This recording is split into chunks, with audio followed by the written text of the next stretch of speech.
Hi guys, welcome back to my channel. I'm Juliana and today I bring you something to refresh a bit the channel. I don't do a tag for a while. I think that I only did one tag in this channel till right now.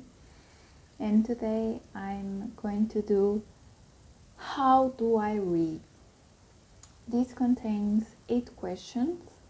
Well, 7 actually, because the question number 8 is other people to tag. So 7 questions that I will leave the titles in the screen, leave or begin with the titles in the screen, and then I will answer them. As you know, I have made this explanation before.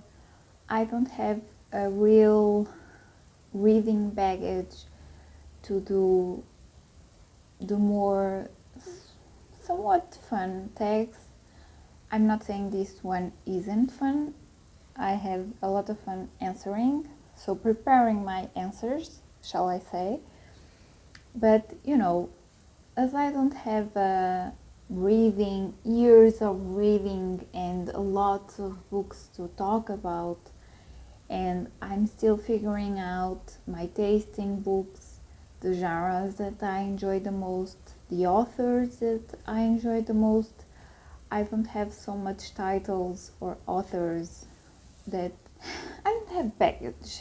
I think to sum it up, that's it. So I look for tags that are more general or more easy for my reading experiences or something to do with reading, but you know, tags that I can answer all the questions and don't be, oh, I don't have an answer for this one and I don't have an answer to this one either, and this and for this one I don't have one either. So you know, for that to not happen, I choose tags that are more easy for me to get answers to. So let's begin, shall we? So question number 1, how do you find out about new books to read?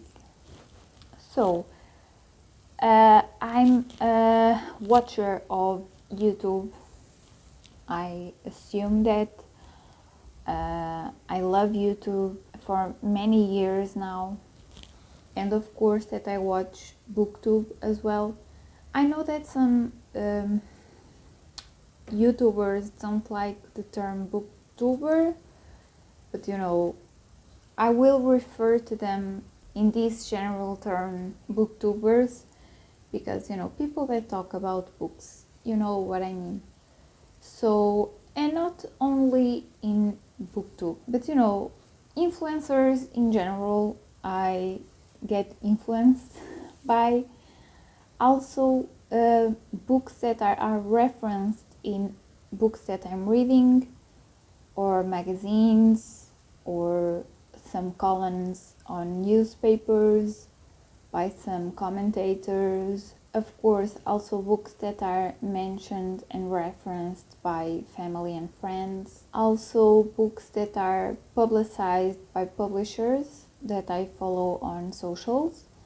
Sometimes they do new publications, or sometimes when they do that, I go research for the author and then I go through their bibliography and see titles and synopses that interest me. Sometimes that happens as well. And of course, something that for me is very common since my teenage years, I can say, is through cinema.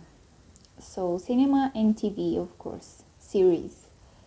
Because, for instance, I watched a BBC series of Jane Eyre and I fell in love with the story, and when I knew that it was based in a book, I talked about this before, but I want to tell you again if you haven't heard it about my story with this one.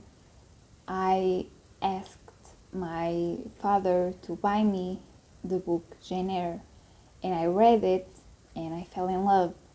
So, you know, that was an experience that translated throughout my life in many particular occasions where through cinema or through series, TV, when I found out that those shows were based in books, I wanted to read the books. So sometimes I end up liking them, sometimes even more than the series or the movie, and other times I felt disappointed because they were different things. So, but that's normal, that's okay. Yeah, I think that's enough for number one. So number two, how did you enter in this world of reading? So it all began when I was really young, a child, and I don't think that I told this in my first video on YouTube. Now I don't really remember, but my parents, my father, my mother, whoever would tuck me to bed. They sometimes would tell me stories, and for me to have a bit of a, cool down, so to speak. So I went to sleep. So it started like that. Then, through gifts that were books, I began my experiences with reading. I remember clearly receiving the first book of the series Harry Potter and the Philosopher's Stone, as it was known then, and of course it was a Portuguese edition. Yeah, I was very little, or very young, maybe 10 years old at the time, and I really enjoyed it. And it's a shame because then it never followed up with the other books, because I never received them, and I don't really remember if I ever asked for them even, or if I had any idea that it was a series of books. You know what I mean? I don't recall that, so I can't really say if it was because I didn't ask for them. Of course, no one gave them to me. So I never did follow up with Harry Potter. Till this day I want to do so. But, one day that will happen. And again, in my teenage years, I will repeat this part, but I think it's important because sometimes I think there's a stigma that, or it's just in my head, I don't know. Tell me what you think about this. I think there is a stigma that cinema is a lesser art, shall we say, from literature, and I don't think like that. I think, they have their own space. They serve different purposes, but they serve stories, both of them, of course, in different ways, and they complement each other in some aspects. And well, as I was saying, in my teenage years, through movies that I saw or that I watched, through series, through TV, many shows about stories, fictionalized stories, and when I found out they were based in books, I would ask my parents to buy them, and they will do so, and I read them. The first example that I gave was Jane Eyre. That's the most memorable for me, but that happened as well with the Painted Veil, Wuthering Heights, even Twilight. So I recurred after seeing the film or the series, I would recur to the basis. And of course, books demanded by school. I happen to find some amusement in some of them. I talked about some of them in my first video. I think I called it BookTube Newbie, although it's not a tag for you to know. It's my first video, kind of a presentation of me to you, where I talk about some books that made part of my childhood and teenage years and young adult years.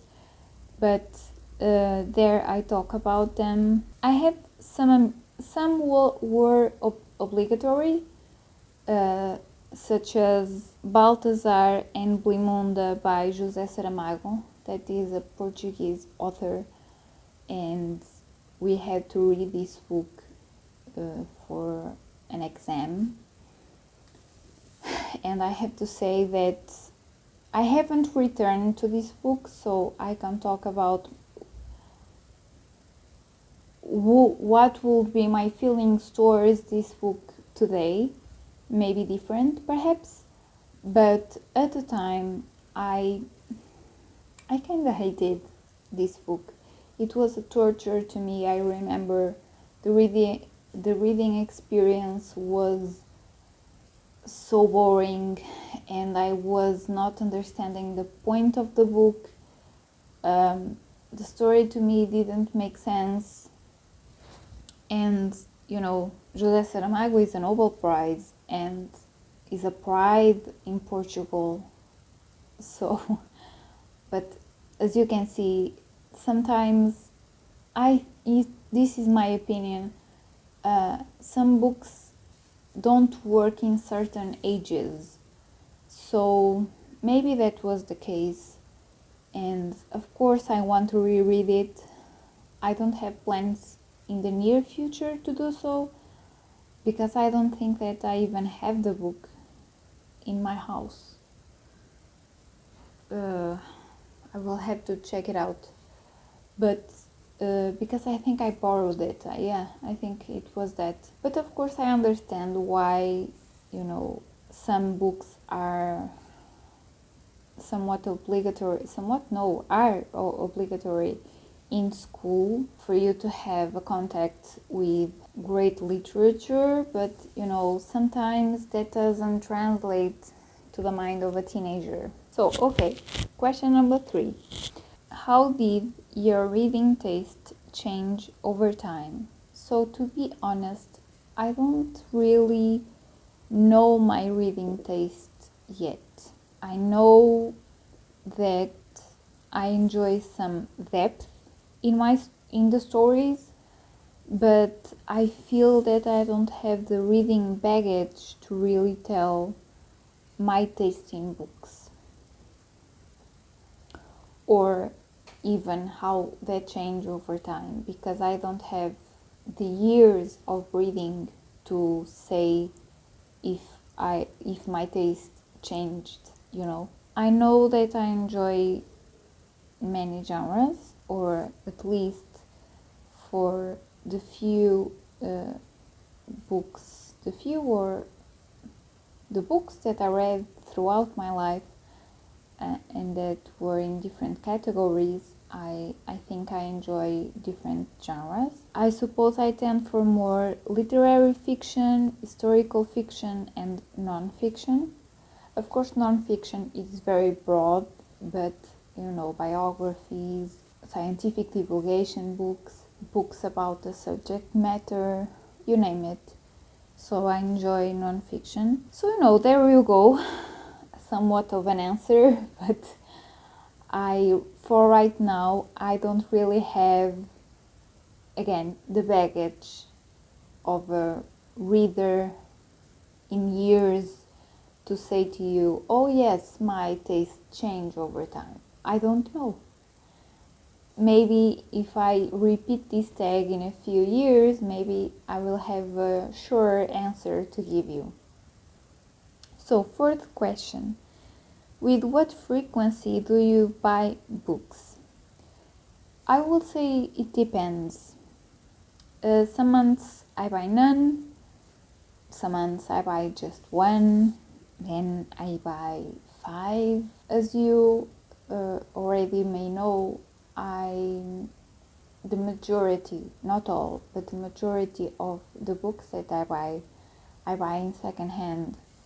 And so sometimes if I'm looking for something, if I'm looking for a title that I know it can pass by really fast, meaning it can be bought by another person really fast, I take the advantage, or I take the opportunity, and I make a negotiation with the seller. So that's why my numbers vary.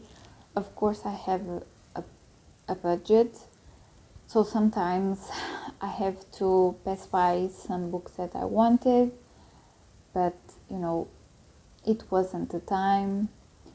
Other times it also happens that the editions that I want are sold out and the publishers haven't come back with a new edition, so we have to really recur to the second-hand world to find those gems. So that happens as well, so it really depends. Question number 5.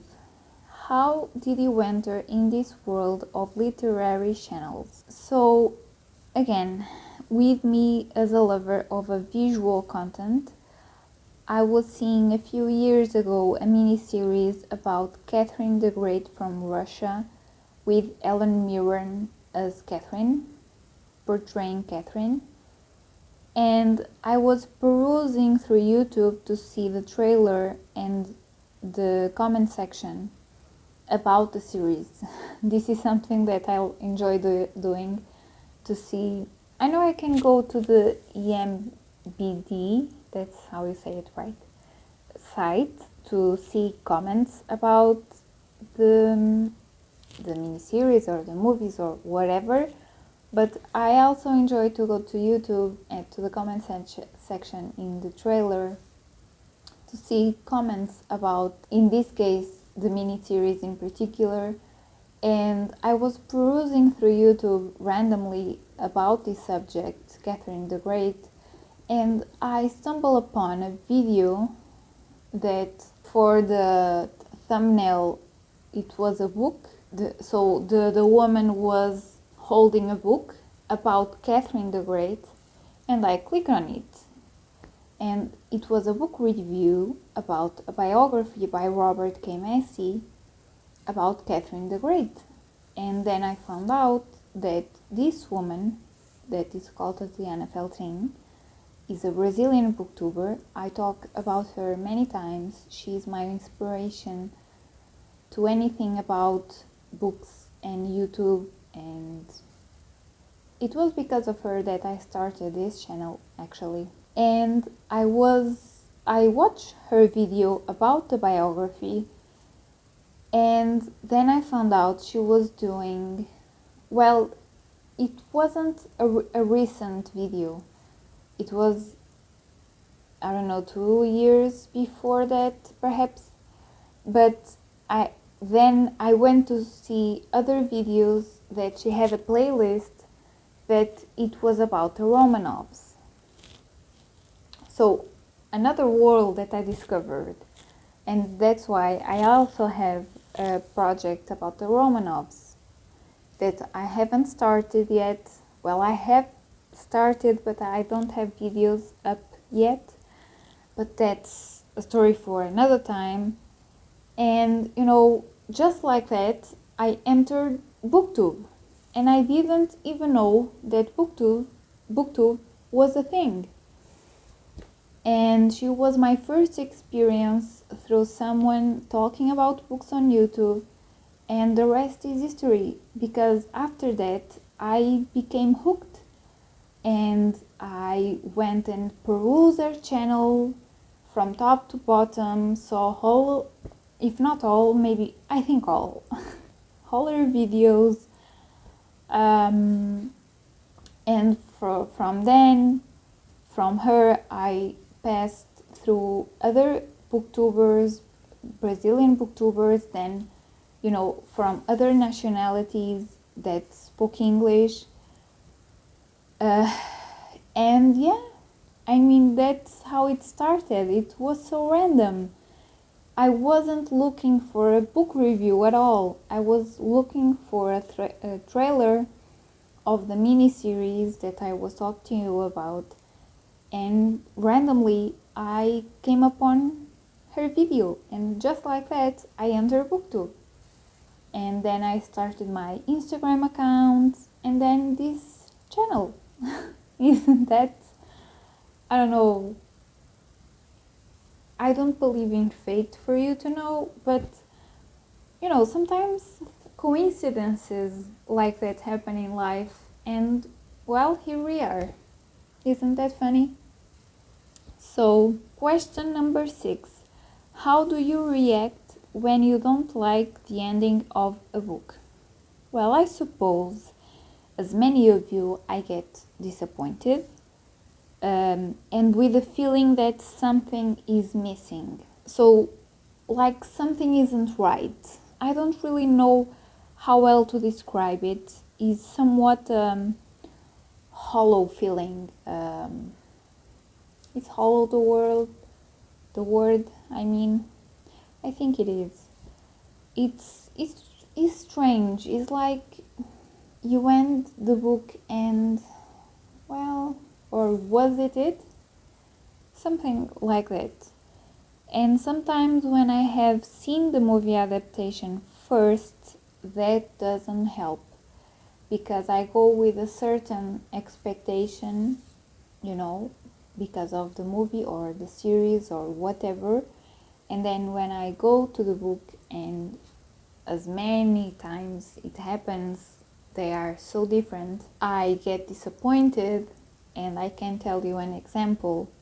So the Painted Veil by Somerset Maugham was an experience that I watched the movie first, and then I was eager to read the book because I was expecting to be just like the movie. I'm not saying that they are completely different things. The main story is there, but I'm talking about a romantic relationship that develops at the end of the movie, and how it ends is completely different. And so I was so disappointed with the book because, again, expectations. And expectations sometimes can be your worst enemy in terms of reading, of course. And the contrary may happen as well. Well, I think that's the more common. You read the books and you go watch the movie or the series and you get disappointed because they change characters, they change plots, they change the physiognomy of the character, so many things. So it's interchangeable, but that's my example for you. So yeah. So last question number 7. With what frequency do you spy the last page of a book to know what happens in the end? This question is funny because this was something that I will do all the time. I would go to the last page of a book and read the last paragraph or the last paragraphs, and sometimes they as the book ends in a really metaphorical ending, I will be at the end, I wouldn't understand how the book really ended, but other times it will spoil things, of course. And because at the time, as long as you was reading, you were remembering what you read at the end, and you were making sense of what would happen, But when I restarted reading, I broke that habit, and now I never go to the end page and read the end. I want to be, if that's possible, I want to be surprised. I want to be blind when I go to my reading. So, the enjoyment of the reading experience is in full. So no, I don't, right now, at this moment, I don't go to the end page to read the ending. And so the last question, that it's not really a question, but who are you going to choose to do this tag? So, anyone. You. I will really love for you, if you want, of course, to answer all of these questions, or one or two, how many you want. I would love to see your answers if you, and share your experiences with me and with other viewers of this channel. That will be wonderful. And well, I thought this tag was a really good opportunity to have a chat with you and talk to you about me as a reader, and for you to know me a bit better, as I am in the journey of becoming a more fulfilled reader, a more baggaged reader. Baggage was the word of this video, wasn't it? I think it was. And I'm eager to embrace more knowledge and more how do you say it, more checks in my reading list, or to read list. And of course, I hope you have enjoyed it, and please don't be shy to comment. I know my channel is really small and sometimes people get shy to comment, but don't be shy. Share with me your answers to the questions, or in a general comment, talk a bit about your reading experience. So please do so. I would love to hear from you. And that is it for me. So please subscribe to my channel if you haven't subscribed already. Don't forget to press the ring bell button to all, so you can be notified whenever I post. Leave a like, it helps a lot the divulgation of the video and the divulgation of your channel. Follow me on Instagram and on all socials that will be linked down below if you want, of course. And I will see you